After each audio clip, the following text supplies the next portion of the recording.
I love it. This is what I love to do. Like the CIA teaches us, you gotta have a good base. All my friends are talking about it. It's all on Facebook about how nice it is and how friendly it is and quaint, and we've got our friends. And I had a steak that was superb. So when they want that type of experience, I want them to think Essie's Restaurant.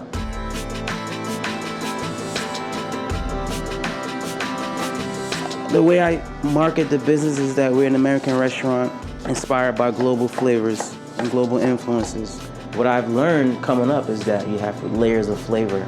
And once they take that first bite, if I get a smile and I get a, oh my God, that means that we did what we were supposed to do.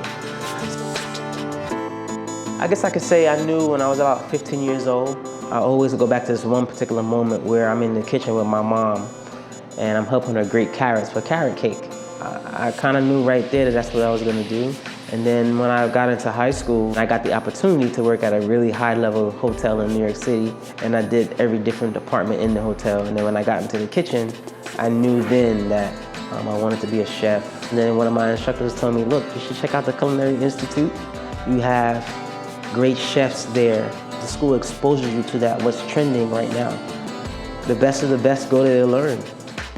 All of the attributes and all the things that I've learned, I try to take them along with me throughout my career, even still till today. My kitchen staff comes in around like 1:30, and then later on during the day, the staff comes in around like 4 o'clock, and then we do pre-meal at 5 o'clock.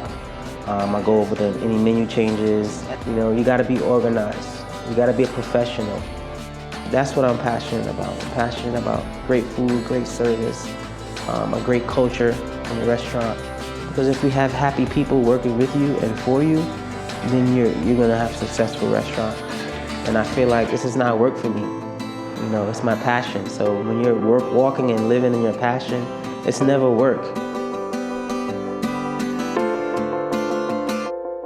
Proud to be CIA. All